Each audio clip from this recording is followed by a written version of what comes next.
you. Dude, how weak are you that Donnie is the person you're scared of? Like, stand up and literally bully everybody. Like, the fact that nobody has, like, kumata'd the SCC before, like, Chuli and I showed up is ridiculous. Even then, I immediately backtracked. I immediately downplayed what I was feeling because I didn't want to upset you. Because I didn't want to hurt your feelings. Because I was threatened not to. Throughout my entire friendship with Donnie, I was threatened by people, telling me that if I ever hurt Donnie, if I ever triggered him, even accidentally, then I would not hear the end of it. Everyone babied him. Everyone treated him like he was this fragile child that needed to be cared for. I was not a friend to him. I was a fucking caretaker. I spent restless nights talking to him to ensure he was okay. I immediately got the Discord calls if he ever asked to be in one. I even took fucking hours out of work to ensure his well-being. I had to literally sacrifice my own time and even mental health for this fucker. I would stop in the middle of the PTSD episode to talk to him to ensure he was okay. Because if I didn't, if no one made sure he was okay, if I upset him in any way or didn't give him what he wanted, there would be hell to pay. I remember when I vented on my private Twitter that I had Donnie downplay how Rachel treated me, and panic swelled in me that I confessed. I confessed to him, told him I'd delete it, and even checked up on him the next day because I was scared. I was so scared of upsetting him and people finding out about it.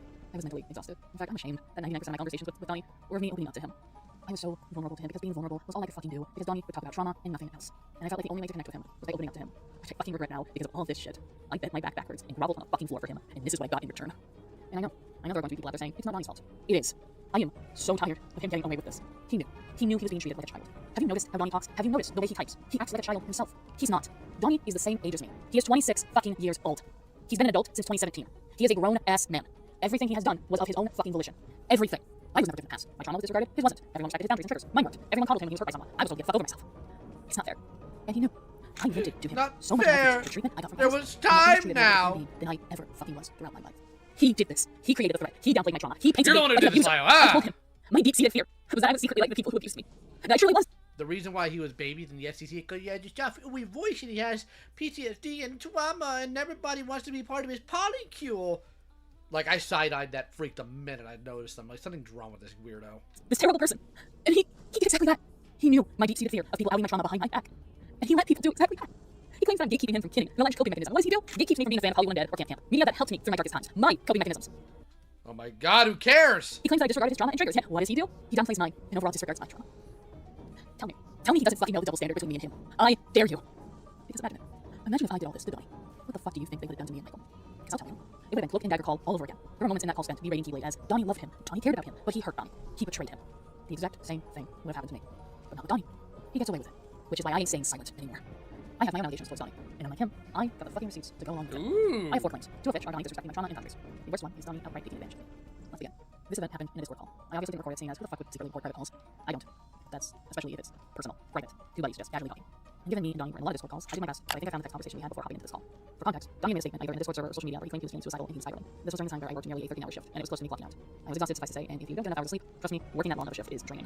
Regardless, when I saw this cry for help, I panicked. And the room pulled out my laptop and everything, and I knew that he was ready to hop in the call to ensure Donnie's safety. And I asked him if he wanted to be in the call. He said he could call, and I told him okay, I'm here for you. And so we hopped into a call, and he immediately tells me that he's waiting on his partner to hop online. I tell him that's good, and I ask if he has harmed himself at all. He says no, so I say okay, that's good, and I basically just try to comfort him at this point. I do the typical everything's okay, you're safe, I care about your shtick, and then I tell him that we can do whatever he wants to do as a means of distracting himself. As I'm listening to suggestions, he interrupts me in a very cold tone and tells me to shut up. And I immediately do. I was honestly taken aback when he said that, and it was silent throughout the rest of that call. I did not say a single word, and neither did Donnie. This lasted for about an hour. After time had passed, Donnie piped up and said, my partner's online now, and he left. He didn't say goodbye, he didn't thank me, he just left. And he never brought this up again. I'm fairly certain I was also late to clocking out, which, if you don't know, at my job, you begin to make trouble if you clock out late, especially if it's past the 13-hour mark. Basically, they made us barely work up until the 13-hour mark. Why? Well, because if you work over 13 hours, that is considered overtime, which means that you would get paid double the amount you are paid hourly. Yes, the job I worked at was slimy. It's why I eventually quit. So yeah, I got in trouble for that, and this is just one of the many examples of me sacrificing a lot for Donnie, just for him to turn around and treat me like this. Donnie is also an artist, and similar to that of you, he scammed me on money. On April 11th, 2020, he scammed me out of over $30, and the commission was a private commission that was only meant to be between me and him. I'm not sure if Donnie used that to his advantage, knowing I wanted this to remain private, therefore I wouldn't out him, but fuck it. $33, okay. I don't care anymore. Donnie was supposed to draw me in a fictional character I shipped myself with back in the day. He was supposed to draw me and David from Camp. I even gave him the reference sheet of how I drew myself and style of that show. I waited for months, and only ever sent me was a work in progress the day before my birthday, funny enough. And then he never got back to me on that commission, despite me already giving him the money. Given everything I was going through at that time, that commission was lasting on my mind. However, as you're already aware, I didn't want to upset Donnie by confronting him about it, so there's a good chance I just kissed my money goodbye. But given that I live in your poverty now, I'd like my $33 back now, Donnie. There was also an incident that I didn't realize. I mean, if you're commissioning Donnie for anything, that's a you fault, frankly, because his work's garbage. How messed up it was. Vlad says this is the video summed up in 11 seconds, so. You can't keep getting away with it! You can't keep getting away with it! I agree, Vlad. Based. Until years later, but Donnie had faked having a personality disorder as a means to roleplay with me, despite me having strict boundaries regarding roleplay. I won't go into detail on why that is the case, but let's just say it has to do with the subject matter of grooming and sexual assault. Due to this, just I cast magic missile! The sheer setup or attempt at old school forum style roleplaying unprompted and without my consent or knowledge makes me deeply uncomfortable. Donnie was aware of this, and he still did it anyways. Basically, Donnie had come into my DMs and claimed that he was recently diagnosed with dissociative identity disorder, or DID. And I just so happened to learn a thing or two about DID recently at that time, so I knew the basics of how that disorder worked. To explain briefly, DID, formerly known as multiple personality disorder, is an extremely rare disorder where a person has these things called alters. Basically, a person can switch, and you are no longer talking to that person, you are talking to one of their alters.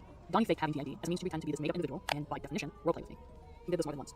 I am not saying Donnie doesn't have the ID. It was, in fact, Donnie who said it himself. Not only did he tell me he was uncertain he had the ID anymore, but he also straight up confessed to faking said disorder. Here it is. I have a confession. I was convinced by my ex-friends that I have dissociative identity disorder, and I feel so embarrassed about it. I acted upon it because I really thought I had it because of the misinformation they gave me, and them telling me stuff about how self-diagnosis is needed, and I need to have it. I stopped feeling like I had it after my ex-friends cut me off. Here's the problem. That's not the same as saying you faked it. Why can't you even tell the truth about Donnie of all people? With Donnie, you will notice he never acknowledges he is at fault for anything. Rather, he is implying that he was manipulated and coerced into faking the ID. Here's the second problem with Donnie. You outwardly either have the ID or you don't. You cannot be manipulated into thinking you have it. That is just not how the disorder works. From myclevelandclinic.org, it states the following. What are the symptoms of dissociative identity disorder? The symptoms of the ID include having at least two identities, personality states. These affect your behavior, memory, self-perception, and ways of thinking. Amnesia or gaps in memory regarding daily activities, personal information, and traumatic events. Different identities affect your ability to function in social situations or at work, home, or school. Other mental health symptoms that can but not always be found along with the ID include anxiety, delusions, depression, self-harm, substance use disorder, and thoughts about suicide or suicidal ideation. What does a person with the ID feel like? If you have the ID, you might feel or experience the following: detached from reality, your emotions, and your sense of self. Confused by what others can tell you about your behavior. Frustrated about gaps in your memory. Stressed about not being in control, like a bystander. Watching yourself from the outside. Can someone have the ID without knowing? Yes, it's possible that someone can have the ID without knowing. While some people are aware of their identities, many people don't know when a new identity takes over. When a new identity steps in, you may not remember some events because another personality experienced them. This causes gaps Oh my god, I don't care! in memory called amnesia. Who is affected by dissociative identity disorder? The recoveryvillage.com states the following. Dissociative identity disorder statistics vary but show that the condition occurs in anywhere from 1/2 to 2% of the I'm the one suffering right now. Other dissociative identity disorder facts suggest that about 7% of the general population may have the disorder or remain undiagnosed. The ID is a relatively rare and controversial condition, making it complicated to study and research. Available research indicates that approximately 2% of people in the world experience dissociative disorders, and they are more commonly diagnosed in women. How is dissociative identity disorder diagnosed? myclevelandclinic.org again states the following. A healthcare provider, usually a psychologist and or psychiatrist, will diagnose the ID after taking a detailed...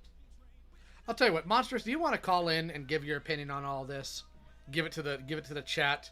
Will I step away for a minute? Would you like to do that, Monstrous? Would you like to do that? Would you like to have a little monstrous treat? Let me know. Medical history and learning more about you and your symptoms. Your provider may gather more information from people who know you best or spend the most time with you. Usually, someone close to you will be the first to notice a change in your personality and raise concerns. There isn't a single test that can diagnose the ID. A provider will likely run a physical exam and neurological exam, among other tests, to rule out any conditions that could cause symptoms. They'll review symptoms and compare them to the criteria presented in the American Psychiatric Association's Diagnostic and Statistical Manual, 5th edition. In addition, your provider may use different questionnaires or scales to evaluate dissociative behavior. These include the Dissociative Experience Scale, that features 28 questions about your day-to-day experiences. Dissociation Questionnaire. This includes 63 questions to evaluate the severity of identity dissociation. Yay, we're gonna have Monstrous time. I'm gonna hop in my office.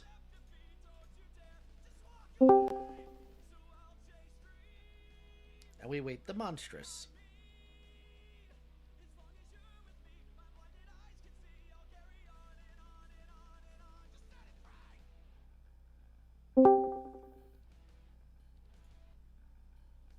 Hello, Monstrous. What? Yes. Forget about that. Every time. Hello, Monstrous. Hello. So I'm gonna step away for just a minute. Why don't you go ahead and tell the chat why this is dumb, why this is wrong, and why they should shut up about it, okay? Okay. Other than everything. Oh, God, I forgot I had it on the screen too. So we had a crash out about this many moons ago. This is like everyone involved in this doesn't have the education to be forming an opinion on this. People are like, not you people in the chat, but people involved in this are people on the internet, and a lot of people love to exaggerate things on the internet, which is why you shouldn't be forming opinions on this when you don't have the education to form reasonable, like, academic opinions on this. I crashed out about Patchwork about something similar when Patchwork was trying to diagnose someone in a fucking group chat about shit like this. This is so stupid. I don't know why Deed is acting the way that she's acting and pretending like she has any sort of education on this. DID is also very hotly debated. Diagnoses, it's in, like diagnostics manuals, but it's still very hotly debated of what it is, and the purpose that it serves, and all that jazz. So, like, these people involved are stupid. They're throwing around terms like sociopathy, psychopathy, and narcissism, and blah, blah, blah, blah, blah, blah. You don't need to do that. You can just call somebody selfish and self-centered, and I don't know, like whatever generic words you want to use. But I'm tired of people using psychological terms as if they understand what they mean, because they always use them incorrectly. They see a fucking word on the internet, and they're like, "Ooh, it's gonna make me sound so smart. I'm gonna sound so academic. I'm gonna sound like I know what I'm talking about," and then they don't. So, as a reminder, like, these terms are used for people who, like, it impedes a part of their life. So, yeah, that's why. It's really weird. Don't do that. Don't do that. That's so gay. Don't do that. So, anyway, this is I would love Deed to go into Thunderdome, for the record. I really want Deed to go to Thunderdome. Not to have a civil discussion, just to be perfectly clear, but because I can't stand this fucking, like, my name is Ebony Darkness Dementia Raven Way bullshit. Because what is this? This isn't even like early 2000s Hot Topic nonsense. This is just gay. So fucking gay. Like, what the fuck is this? And I have feelings, and everyone's hurting my feelings, and nobody's treating me with kid gloves. Like, you're fucking, how old? 26? And you're acting this? Come on. Come on, girly pop. Grow up. Get some fucking grit in those titties. Put some grit in those tits. Gilded. You don't have DID. Who's your alter? Is Gallagher your alter? That would explain so much. I'm looking at the chat while we wait for Lio. I did age you. I'm being ageist and I'm being ableist. This is gay. And apparently I'm being homophobic too, but that's okay. Yeah, it's very, the DID is very hard to diagnose. It's incredibly hard to, but you know, with the faith, the other guy, Donnie even says, like, I just thought I had it. And that's actually not uncommon. There's an epidemic of that problem, actually, in social media spaces where kids think they have something because they see something on TikTok or Instagram or wherever. And they're like, oh, that explains all my quirky behaviors, rather than realizing that they're just a little quirky, that's all. Gandalf the Obi Kirk. Shut up, Gilded.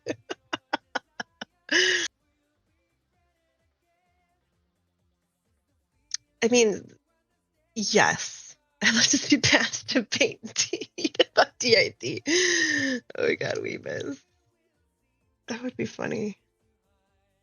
I don't think Patch would make it 4 minutes without claiming like the victim card. Patch and I have had many a debate actually, and Patch loses every time because Patch got their education from the University of Google.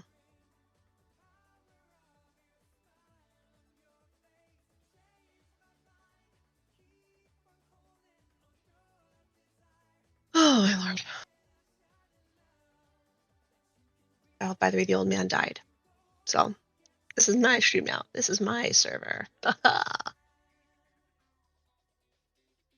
Listen, Weepus, her name was Ava. Okay. Ava Broad? Exactly. Well, I hear you've given the chat your wisdom on DID and how it's even a contested freaking discussion even in your freaking field. Yeah. So, anyway, I also once again gave a call out that I would love to have a shit flinging vest in Thunderdome with Deed. I agree. Not a debate. We don't do debates. So, yeah, Deed, if you're listening, I'd love to have some fun, girly pop. Unfortunately, I think we all suffer from DIDD. What's DIDD?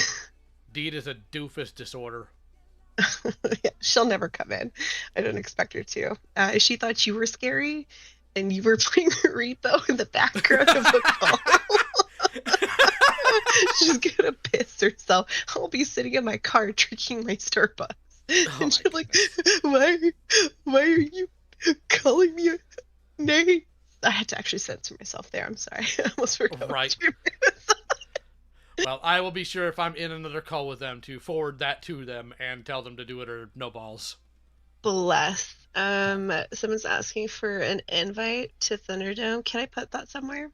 You can put it in my chat. Okay. All right. I'm glad I could help out, Lyle. You have fun. Okie dokie. Bye-bye. Bye. Time to continue suffering. Difficulties in emotion regulation scale. These 36 questions focus on how you regulate your feelings and emotions. Your provider will also ask you questions to learn more about your risk of suicide, as is common amongst people who experience DID. When is dissociative identity disorder diagnosed? Symptoms of DID often show up in childhood between the ages of 5 and 10. It is common for parents, other family members, guardians, teachers, or healthcare providers to miss or mistake their own signs. They may confuse DID with other behavioral or learning challenges, such as attention deficit / hyperactivity disorder. I don't care about this. DID usually isn't diagnosed until adulthood. Due to the rarity of DID and the large variation in symptoms, it may take even experienced healthcare providers time to make an accurate diagnosis. But no more. Donnie knew what he was doing. Donnie knew exactly what he was doing here. He knew there'd be no way for me to prove it. Because what do I have to say in response to this? This didn't happen. We never had conversations about it. In fact, Donnie is outwardly lying here. See, he never discussed with me that he was a cult survivor. No, he did this when I had already blocked him. See, I remember this event because it was heartbreaking finding out about this. If I barely believe Deed had anything to do with an actual cult, let me get rid of monsters here. I absolutely don't believe Donnie ever would, unless you're talking about the cult of Rachel Kohai. My partner and I had gone out of town that day, and when we got back to our apartment, we were still in the car when Michael got notifications from Discord in regards to the racial document thread in the Cloud Palace. And what did he find? He found Donnie claiming to be a cult survivor. I wanted to see it for myself, but he stopped me from looking at his phone. He refused to let me see the messages, but I asked him, is this true? And he said yes. And I just began to break down crying. Through my tears, all I could say was, why? Why would he say that? He knows what I've been through. He knows that's a lie. I've been... So monstrous. If I'm not gonna say that. I'm gonna leave that alone. About the cult debacle in my private Discord server, which he was in. I had outright told him my feelings and pain during that whole ordeal, and yet there he was, claiming Rachel was a cult leader. So I just convinced myself Donnie was manipulated into it, but no, he wasn't. And I'm going to prove it by showing the worst thing Donnie had ever done to me. The most I can do is show proof of all the times the word cult was brought up in our conversations. You know who always brought it up? I did. Meanwhile, Donnie only brought it up once. My brain repressed this memory. That is how honest to God hurtful this was. I didn't realize until working on this response the truth behind this. So here's what happened. I've been mentioning this here and there, but I had a very private Discord server that is meant for me and my buddies only. Donnie was one of those people in the server. After everything regarding the obvious shit went down, I scrubbed it. That is why, in regards to anything involving that server, I cannot show proof of it because I had erased it. I didn't want those memories anymore. But this memory my brain repressed. And now that it's no longer repressed, I can confidently say this did, in fact, happen. There was a day in the server where I was venting about cult stuff, and Donnie was interested. For whatever reason, this day in particular, Donnie showed very clear interest and was willing to understand cults more. This had been my first time venting about this, but he told me he wanted to understand my trauma better, and what it was like suffering with it. And for the first time, I felt validated. If you've noticed throughout this entire video, I have shared time and time again that no one believes me. Everyone downplayed and pretty much just mocked my trauma, so for someone to actively reach out and tell me that they were interested in wanting to understand me better, I jumped at that opportunity. I immediately took this conversation to DMs, and I sent Donnie a bunch of resources such as articles, videos, etc., and he started asking very specific questions, to which I happily obliged and answered them. To which he then said, living with one sounds difficult, and I proceeded to answer, sharing how I ended up in the cult myself. Donnie then tells me he'll pin all these links I sent him and look at them later. I then told him how much I appreciated him coming to me wanting to understand what I went through, and that I was even willing to answer any more questions that he had, and was even willing to share my experiences of being in a cult. The reason being is because one of the ways that I process my trauma is by talking about it truthfully. So I was willing to answer any questions Donnie had, however, he never did. He never messaged me again because that wasn't the point. That wasn't the motivation to why he messaged me, to why he showed interest in wanting to understand me, no. He used me. He used me for information so he could educate himself on what the symptoms are so that way he could turn around and fake being a cult survivor. Just like he did with adult separation anxiety, just like he did with the IE. He used me. He used the victim of a real life tragedy for information so he could turn around and make himself a victim. And he waited. He waited until it made sense for him to call himself a cult survivor. He waited until it seemed logical, and what was more logical than the person that's already being accused of being a cult leader. Do you really need me to give you an example for you to understand? Do I really need to say, imagine if this was a victim of domestic abuse? Imagine if this was a CSA survivor? I don't need to say that, do I? No, it speaks for itself. Donnie used me. Donnie used me. Someone who struggles with CPTSD, which if you don't know, people with CPTSD tend to go through a plethora amount of different forms of trauma, multiple forms of trauma at the same time. Think of it like a snowball effect. And he used that. Okay, Bonnie did do that. He sucks, but we already knew he sucks and should kill himself. So what's going on here next? He used me to continue this perpetual cycle that he was victimized time and time again. Let me make this clear. He was already claiming Rachel abused him. He was already claiming Rachel did terrible things to him, but for whatever reason, he wanted to take it a step further, so he fucking took advantage of me, and he knew. He knew that there was little to no evidence to prove that he's a liar, because the only counterclaim... Taking your story is not the same as taking advantage of you. I have is, this never happened. The joke's on you, Donnie. My brain may have repressed this memory, but when I was digging into just how much you deeply hurt me, it came to the forefront, and now here we are. And I'm not even done, motherfucker. Oh no, we're just getting started. See, one of the mentions of cult in our DMs was me requesting Donnie if he'd be comfortable enough to watch a cult-related video with me. I had it back in the day to watch cult survivor stories with others in case it got too much for me. What was Donnie's response to this? Yeah, I could do that. When did you want to? I asked if we could watch it tonight. He suggested we do it tomorrow. Tomorrow comes, and due to losing track of time due to working the night shift, we ended up not watching the video. A week passes, and I reach out once more. I told Donnie that I have all day to watch this video, and what does he do? He goes to me. He just flat out ignored me. So a month passes, and I try one more time. And what does he do? He makes it about himself by asking if it has any of his triggers in it. Donnie, if it had any of your fucking triggers in it, why the fuck would I reach out to you? Who cares? I also, once again, mentioned it's about cults, and Donnie says nothing to that. Donnie then tells me he's too tired, and I just gave up. I stopped fucking trying. Thanks, Donnie. Tell me to shut up when you're feeling suicidal. When I ask for one thing, you fucking ghost me, make it about yourself, until I just give up on trying. You're such a good pal, man. Hey, Donnie, if you truly were a cult survivor, why didn't you mention it here? Why didn't you mention it as one of your triggers, or were just honest as to why you were avoiding me? I asked for one favor, and you couldn't even do that. It's almost like, you know what I hate, Donnie? You couldn't even use my sources correctly. I literally gave you an article dedicated to post-cult after effects, essentially a list of symptoms that survivors potentially go through, and I bet your fucking ass you have not experienced a shit ton of these symptoms. But I have. Let's go through it. From cultrecovery101.com, it reads, quote, after exiting a cult, an individual may experience a period of intense and often conflicting emotions. She or he may feel relieved to be out of the group, but also may feel grief over the loss of positive elements in the cult, such as friendships, the sense of belonging, the feeling of personal worth generated by the group's stated ideals and mission. The emotional upheaval of the period is often characterized by post-cult trauma syndrome, which include spontaneous crying, sense of loss, depression and suicidal thoughts, fear of not obeying the cult's wishes will result in God's wrath or loss of salvation, alienation from family and or friends, sense of isolation, loneliness due to I'm actually so tired of this. Are we getting past the cult crap? Literally everything she's actually legitimately done. I was there, Donnie. I saw you in chat claiming to be a cult victim, and everyone called you like a child because they were adamant that Rachel was a cult leader when she wasn't. Let me ask you something, Donnie. Why didn't you go public with it? Why weren't there several people in the Rachel document claiming I'm a survivor of a cult? I know why. Because you're all fucking delusional. You're all fucking liars. You guys are so willing to hurt my partner. You guys Yeah, and y'all deserve each other. did not fucking care. Musha didn't care because he didn't have one request he wanted. It was such an easy one to add to. You don't care, Donnie, because you want to be a cult survivor. For whatever reason, you desperately want to be labeled as a cult survivor. None of you people actually care about the legitimate voices from an actual cult survivor. I knew you guys were liars, but I didn't think you'd be this malicious. I cannot take any of you seriously. No one should take you seriously. And if you're gonna sit there and make an outright fucking lie about my partner, I'm gonna call you the fuck out on it. I was there in the car when she was bawling her eyes out, and all she could say is, why? Why would you say that? He knows this isn't true. He knows what I've been through. He was absolutely fucking heartbroken. And you wanna know something, Donnie? That's the reason I left the Cloud Palace. Yeah, when I saw how much you guys were affecting my partner, out of respect for her, I left. I thought leaving the Cloud Palace would get decent comfort. Then I really agreed to shit you were all doing. And what did you do years later, Donnie? You dedicated an entire thread dragging my partner's name through the fucking dirt. Throughout the years, Steve has stopped talking to you. She never said anything negative about you. Not once. She didn't mock you. She didn't make fun of you. She didn't even call him an abuser. She just wanted to be left alone. But you guys had to make it fucking hurt. So I'm gonna make sure that her comes back to you tenfold. This is the same person that believes my trauma would answer because I'm apparently not allowed to say my therapist don't natural symptoms of cult. No, you do not get to hide behind your therapist anymore. I'm calling motherfucking bullshit on this claim right fucking now. You know why? Because you have absolutely fucking told me, because that's what you do. Whenever someone brings up their trauma, you have to make it about yourself. If I vented to you one day about the cult shit, you would have responded with, oh, my therapist said that I was in a cult too, but you didn't, because you knew that was bullets. You know what else is bullshit? This entire thing. You wanna know why? Because most cult survivors don't trust fucking therapists, and the reason that they don't trust therapists is because most therapists do not have the credentials nor knowledge to appropriately understand cult trauma. It is why most cult survivors don't talk about that shit to their therapists, and rather feel more comfortable going to group therapies specialized in cult trauma or organizations that are dedicated to educating but also helping cult survivors. I know this because Monstrous talks about a diary. Well, here's what I wrote in my recent diary as a trauma survivor. Let me pull it out real quick. Between the time when the oceans drank Atlantis and the rise of the son of Arias, there was an age undreamed of, and unto this, Conan, destined to wear the jeweled crown of Aquiline upon troubled brow. It is I, his chronicler, who alone can tell thee of his saga. Let me tell you of the days of high adventure. Didn't get much further than that. I didn't feel comfortable talking about my cult trauma. I have only ever told one therapist about the cult trauma because I felt comfortable enough to talk to them about it because they seemed at the very least understanding of what I went through as a child. So go fuck yourself with your therapy excuse bullshit, Donnie. I am tired of you hiding behind it. I bet fucking money that you took the articles I sent you and I think I went through this, and your therapist validated your fucking delusions without even understanding what the fuck you were ever talking about. Especially if this is the same therapist who recommended kidding and the same therapist who allegedly diagnosed you with goddamn DID. Is this seriously how you're going to paint it? When you never even spoke to me about this? I didn't stop you from being traumatized, Donnie. No one did. No, what you shouldn't be allowed to do is take someone's little childhood trauma, scribble out their name, and replace it with your own. Donnie, I'm going to say something, and this is directed at you. No one else. I want you to listen very... Actually, no, they keep talking about, like... They keep talking about therapists. Well, you know what? I recently been able to find a therapist. You know what the first thing he told me was? Can anybody guess what the first thing he told me was? One in the chat if you want to hear what the first thing he told me was. Just one's in the chat. Let me know. Let me know.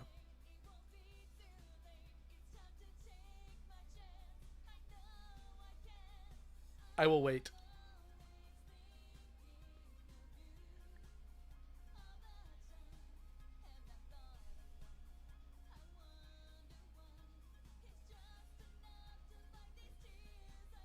Man, the chat is delayed. All right, so we got some ones. Fire and wind come from the sky, from the gods of the sky. But Crom is your god. Crom, and he lives in the earth. Once, giants lived in the earth, Conan, and in the darkness of chaos, they fooled Crom, and they took from him the enigma of steel. Crom was angered, and the earth shook. Fire and wind struck down these giants, and they threw their bodies into the waters. But in their rage, the gods forgot the riddle of steel and left it on the battlefield. We who found it are just men. Not gods, not giants, just men. The secret of steel always carried with it a mystery. You must learn its riddle, Conan. You must learn its discipline. For no one in this world can you trust. Not men, not women, not beasts. This you can trust. Which I was very confused about because I thought he was a therapist and he's just quoting Conan to me. Anyways. Carefully, do what I'm about to say. Imagine this, Donnie. Imagine if I took your childhood trauma, the one you wish you could overcome. You know exactly what I'm referring to. Imagine if I went around parading it as my own, when what I described is nothing compared to the horrors you endured as a prepubescent child. Would you be okay with that? Would you be okay if I took your trauma and made it about me? Would you be okay if I came to you while you were venting about it, showing interest in understanding you and your trauma, asking questions like, I wonder what it's like. It must be difficult living with that reality. And I was asking that so I could jot down notes and go behind your back, claiming I went through that. Would you be okay with that, Donnie? Would you be okay if I took something real, something horrific that happened to you as a child, and I went prancing around other Discord servers saying that I'm a victim of it? Would you be okay with that? Because that's what you did. I hope it hurts. I hope your chest is swelling up and you feel the same terror and panic I felt when I found out you did this shit. I cried, I screamed, I thrashed around wanting the world itself to crush my lungs to make the internal pain fucking stop. You'll never stop. I won't let you hurt and accuse me anymore. Fuck your victimhood. You were always the sheep who pranced around with a hatchet and blood trail to follow. You took advantage of me. I was a fucking tool to you. How many other notes did you take when I shared tools my are useful. I told you about my home life, my rape, the cult, my ex. I told you so much about me. How much of it did you claim? How much of my life did you take sick fucking notes on so you could replicate my pain? Words cannot describe the sickening, gut-wrenching nausea I have from realizing I was a mere fucking tool for your goddamn victim complex. You bet it on me. Not saying anything, saying why I'm not, Donnie. You knew all too well about my struggles. You knew I struggled speaking up for myself. You knew I struggled confronting things. You knew I internalized this idea that I truly am a terrible person. So why would I fight back? Why would I even attempt to denounce the things you said? I bet you even knew if I found out about those threads Musha made. If I found out he outed my childhood trauma. That he invoked my anonymity in Rachel Block, giving Rachel clear insight on who Anna Long is. I bet you knew that if I found out the claim was made, I would have killed myself. I bet you knew that you could give less of a shit. The heck? Except for yourself. I never mattered to you. My friendship meant jack and shit to you.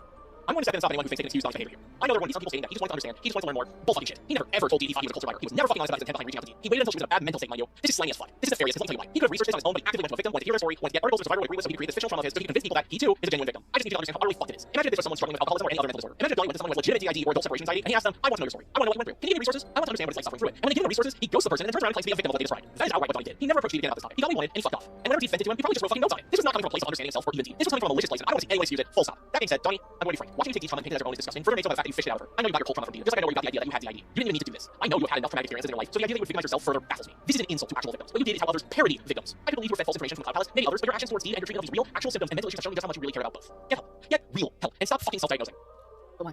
Why does Donnie do this? Why does he take out his trauma and make it out himself? Why does he fake have mental disorders? Well, one of my theories is this: projection. Projection. Projection is the process of placing one's feelings onto a different person, animal, or object. The term is most commonly used to describe defensive projection, attributing one's own unacceptable urges to another. First, Oh my god, do we need to define projection in this context on moving forward? I hate it here, I hate it here, I hate it here, I hate it here. Past 5 years, I've been experiencing repressed memories. It turns out I'm more fucked in the head than I originally thought. A lot of the triggers you should things Oh, we could have told you that, honey. Guarded? Well, they got worse for me, to the point I cannot stand some of those topics anymore. Thanks. You know what's the worst part of having CPTSD, Donnie? It's not recognized in America's DSM-5, meaning I can't get an official diagnosis. And with the political scene nowadays, disability benefits are near impossible for me to get. None of you fuckers understood that when I said, I think I have PTSD, I'm processing a lot. You didn't think, oh, I don't know, what I'm going through is current, and I'm struggling to understand it at all? Just understand it all? But no, take the handbook on how emotionally abused you and take pages out of my literal life for your book of reasons I'm a victim, Donnie. Sure, just fucking do that, why don't you? At least you have to process it all. At least you have people who give a shit. People respect you. That's why they fucking threatened me if I ever hurt you, even accidentally, mind you. And your trauma was taken seriously. Mine wasn't. It never was. My life is a fucking joke. A mere excuse to paint me as a fucking monster, apparently. I remember how bad people were treating my trauma. I legitimately gaslit myself into thinking, maybe I don't have PTSD, I'm just overreacting. I literally went to Donnie, asking if I gave people like him who have PTSD a bad name. That's how bad I was fucking treated. And you just ate that shit up, didn't you, Donnie? Here I was having episodes of dragging myself to think I was a traumatized doll. Meanwhile, you got coddled like a fucking baby over the tiniest triggers you had. That's why I'm thankful I got away from you all. None of you helped me. You worsened things for me. It was never your guys' responsibility, but for fuck's sakes, show some goddamn sympathy. No. It does not exist in your self-centered minds. All you care about is this perpetual cycle of crash outs and victim mentality. At least I can know my faults. At least I know I have control of my life now. And no one gets to speak on my traumatic experiences in life, no matter how much you attempted to do so. It was my experience and mine alone. You'll never know the struggles I deal with on a day-to-day basis. You'll never insert your decrepit hands into my mind. You're not me. I'm not you. Stay the fuck in your own messed up lane and leave me the fuck alone. Do you think I like this? Do you think I enjoy having trauma? No, I hate admitting that my parents didn't care that I was raped or molested. They didn't care that my grandfather sat on me, a 4-year-old, that I get pregnant at 16 and accused me of having sex with my cousin who's 3 years older than me. I'm not proud of it. This doesn't bring me joy. Go fuck yourself. I hate you for making me have to talk about my life like this. It's not a badge of honor. It's the sick reality that some people don't get a childhood and are forced to grow up quicker than others. And when they actually become an adult, everyone expects to know what they're doing and know right from wrong despite never being fucking taught the right morals in the first place. At least I know, after all these years, I can finally give myself closure. I can finally stand up to you punk asses because I ain't being silent anymore. I have learned that it's damned if you do, damned if you don't. And if you want to attempt to ruin my life and lead me to near suicide, sorry pal, but no matter how much you make me bleed, I ain't fucking going nowhere. For years, I didn't say shit, yet you decided to drag my name across the floor. People are gonna call it cringe that I'm monologuing like this, but hey, at least I'm healing my inner child by telling myself I don't deserve this. And I'm gonna fight back the way I fucking know how to. You know what's real cringe? A bunch of sickos who were so obsessed with a rando online and have such a deep-seated hatred they couldn't take advantage of them anymore that they had to twist stories and spread lies about them. That's the real fucking cringe. Hey, you know what else is cringe? Altering the truth by swapping the names of people as a means to create false allegations to paint someone as an abuser. That's right. See, as I was scripting this, I realized there was one particular claim Donnie made that didn't sound right. In fact, it sounded plausible, but not towards me, but rather another individual folks already hated. Let's rewind back to the haha funny dog show. Here's the thing. I do not recall ever having a conversation with Donnie about this anime. I was completely confused about what this anime was even about, but a buddy of mine had to be the one to explain it to me. And given that I this don't know, Vlad. It finally hit me. This claim isn't about me. This is about Rachel, but Donnie twisted it and made it about me. He replaced Rachel with me. Ironic, given that Mr. said that I'm Rachel 2.0. If I wouldn't have given Donnie shit for enjoying this anime, it would be Rachel giving him shit.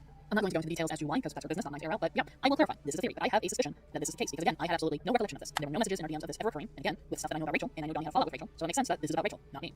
However, given that fact, I can't help but wonder, how many times has Donnie done this, either to me or to others, where he had a quote-unquote traumatic incident with someone, but he changed the people involved because it benefited him at the time to make someone else look quote-unquote abusive, rather than the original person. Because people already hate Rachel. Giving people another reason to hate Rachel, there's no need for that. But giving people another reason to hate me, it makes you wonder, doesn't it? I am not the only person that Donnie has affected. I've already mentioned that Ren was compared to Donnie's abusers, such as Jordan and Vivian, but Ren was also compared to people such as Rachel, even allegedly other rapists of Donnie's. Reminder, Ren is an SA survivor. But it didn't stop there. In part 2 of Ren's video detailing his appearances with the SCC, it turns out Donnie played a partial role in that. Not only is Donnie the creator of the two nicknames that Ren was given, which was Kiss Baby, but also Mosquito, in my eyes being much worse, as the way he describes why Ren is a mosquito is just so dehumanizing. Donnie even went as far as saying he wanted them to burn. This was when everyone was wishing death upon Ren. Oh, but it gets worse. Donnie implied that Ren almost caused him to commit suicide. He did all of this over a misunderstanding. Basically, Ren was given details about a situation between Donnie and Ephraim, and Ren mistook it as Donnie being abusive. Was it right? No. But that doesn't give Donnie the right to turn around and say all the things he did, such as, oh, I don't know, saying he has more respect for the man who attempted to murder him than he ever could for Ren. Donnie originally said this privately, but he went on to state this publicly. I know people are going to say, he apologized for it. Yeah, but he only apologized for the Twitter thread he made. What does that tell you if you actively know you have done horrific things, but you only apologize for the things that you were caught for? Well, to me, that tells me you're not actually sorry. You're only sorry that you got caught. Hey, where's my apology, Donnie? What about the apology to all the minors that you talked about rape and suicide around, huh? Where's the apologies for all the people that you affected during your time in Cloud Palace? There's actually a lot more that I know about regarding the heinous shit Donnie has said involving his and others' trauma, but it's not my place to talk about that. But this is what I will say. He has weaponized his own trauma, my trauma, other people's trauma, and he has gone as far as to say that people just don't understand his trauma, therefore are probably just jealous. I don't care what anyone says. I don't care if this is how he copes or that this is his trauma, he gets to say whatever. No, okay? I experienced a lot of sexual abuse as a child, and I would never tell someone, you're just jealous I got raped and you didn't. That is severely disrespectful to others, and especially myself. That is not okay to say. Trauma should not be viewed that way. I assure you, no one who has gone through extensive abuse would tell someone they're just jealous that they hadn't experienced it themselves. No mentally sane person would say that, at least. The way Donnie sees trauma in general is not okay. He needs serious help.